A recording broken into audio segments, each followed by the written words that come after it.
Bonjour à tous et bienvenue dans notre journal du Mercato spécial Noël. À cette occasion et à J-7 de l'ouverture du Mercato d'hiver 2020, nous vous présentons les joueurs qui vont agiter ce marché des transferts. Christian Eriksen tout d'abord, la star danoise va mettre fin à son contrat avec Tottenham en juin prochain et refuse pour l'instant de prolonger. Même l'arrivée de José Mourinho n'a pas convaincu le milieu de terrain qui s'attend à ce que le Real Madrid revienne à la charge, soit en janvier, et ce sera donc un transfert payant, soit cet été, et il sera gratuit. Pendant ce temps, Manchester United continue de pointer le bout de son nez dans ce dossier. Zlatan Ibrahimovic ensuite, l'avenir de l'attaquant suédois libre depuis son départ du Los Angeles Galaxy est un mystère. Lui-même a confirmé qu'il reviendrait en Italie et tout porte à croire qu'il s'agit bien d'un retour à l'AC Milan. Mais avec lui, tout est possible. La récente signature de Carlo Ancelotti à Everton au poste d'entraîneur pourrait tout changer. La Serie A et la Première Ligue sont donc deux destinations possibles pour l'ancien Parisien. Troisième joueur, Erling Braut Haaland. La révélation de cette saison sur la scène européenne affole tous les grands clubs d'Europe. Tout indique qu'il quittera Salzbourg au cours du mois de janvier et la lutte a déjà commencé. Manchester United et la Juventus seraient en pole position, mais le Borussia Dortmund et le RB Leipzig tiennent également la corde. Puis Edinson Cavani, l'Uruguayen est à 6 mois du terme de son contrat, il faut donc agir vite.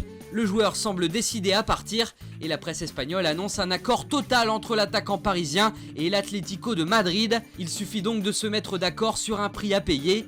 Paris a tout intérêt à accepter une offre sous peine de le voir partir pour 0 € dans 6 mois. Sixième joueur, Mariano Diaz. L'attaquant du Real Madrid a décidé pour l'instant de rester dans l'espoir de trouver une place dans l'effectif de Zinedine Zidane.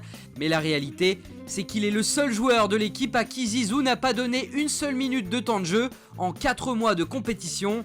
Dans ce cas, l'AS Roma est le club qui semble le plus intéressé pour le relancer. Toujours au Real, il y a aussi Brahim Diaz, qui est dans une situation similaire à celle de Mariano. L'ex-joueur de Manchester City a refusé de partir en prêt cet été et n'a joué que 18 minutes cette saison. Plusieurs équipes se sont donc renseignées à son sujet.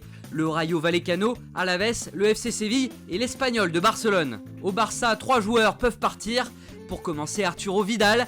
Le Chilien fait la une des journaux italiens depuis des semaines. La situation du milieu de terrain est inconfortable car il ne rentre pas dans les plans du coach Ernesto Valverde.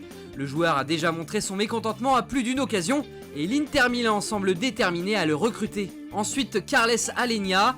Cet été, Valverde avait déjà averti qu'il y avait un excès de milieu de terrain à Barcelone et c'est toujours le cas. Le jeune joueur est clairement en manque de temps de jeu et à cause de ça, tout indique qu'il est préférable de partir maintenant. Le Betis Séville et Retafe semblent les clubs les plus intéressés à s'attacher ses services. Enfin, le français Jean-Claire Todibo, bien qu'il n'ait pas eu beaucoup de minutes de jeu avec Barcelone, le défenseur tricolore attire l'œil de beaucoup de clubs. Les dirigeants barcelonais ne ferment pas la porte à une vente du jeune homme et le Bayer Leverkusen ainsi que l'AC Milan seraient heureux de le signer, à moins que l'AS Monaco ne s'insère également dans le dossier pour un prêt de 6 mois.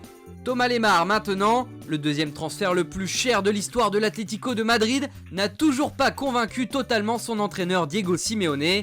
Les Colchoneros aimeraient bien recruter un attaquant cet hiver, en la personne d'Edinson Cavani notamment. Pour cela, il faut se séparer d'un autre. L'élu est donc l'international français. Des équipes comme l'Olympique lyonnais et Arsenal semblent intéressées, mais à quel prix ? En Angleterre, le roi Sané voudrait bouger de Manchester City et encore mieux, il a même décidé lui-même de sa prochaine destination. Ce sera le Bayern Munich.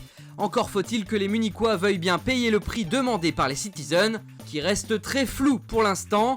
Dans le cas contraire, c'est le PSG qui pourrait sauter sur la belle affaire à court ou moyen terme.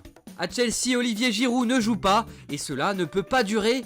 Un retour en Ligue 1 semble de plus en plus possible au vu des dernières rumeurs. Mais pour aller où ? Les noms de Lyon et de Bordeaux sont cités dans les journaux récemment. En Italie, c'est l'Inter qui est intéressé par le buteur français. Après un transfert raté l'été dernier, Wilfried Zaha va retenter le coup cet hiver. Excellent en Première Ligue, l'Ivoirien plaît à de nombreux clubs. Chelsea, qui est finalement autorisé à recruter, pourrait lâcher un gros chèque pour se l'offrir. Le gardien allemand Alexander Nübel, grand espoir de la Mannschaft, arrivera en fin de contrat avec Schalke 04 en juin prochain. Plusieurs grands clubs européens sont à l'affût. Il est pressenti pour rejoindre le Bayern Munich, où la succession de Manuel Neuer commence à être étudiée sérieusement. Tottenham ferait également partie des clubs intéressés. On enchaîne avec Alessandro Florenzi qui devrait quitter l'AS Roma cet hiver. 3 clubs de Serie A sont sur les rangs, Cagliari, la Sampdoria et la Fiorentina. Tous seraient très intéressés à l'idée de recruter le latéral droit. En France, Lyon, qui doit pallier à la longue absence de Léo Dubois, pourrait bouger aussi sur ce dossier. Enfin, on pourrait également citer Adrien Rabiot qui pourrait quitter la Juventus 6 mois seulement après son arrivée libre du PSG. Selon nos informations, Arsenal aimerait obtenir son prêt. Du côté de Lyon, Juninho apprécie son profil. Autre français, Steven Nzonzi est également en difficulté dans son club. Le joueur a été écarté par Galatasaray et va devoir bouger pour se relancer. Un retour à l'AS Roma, à qui il appartient, est fortement pressenti dès le mois de janvier. Pour un nouveau prêt dans la foulée, là aussi on parle de l'OL, affaire à suivre. Voilà, c'est tout pour aujourd'hui. Bonne journée à tous, bonne fête de fin d'année et à très vite sur Foot Mercato.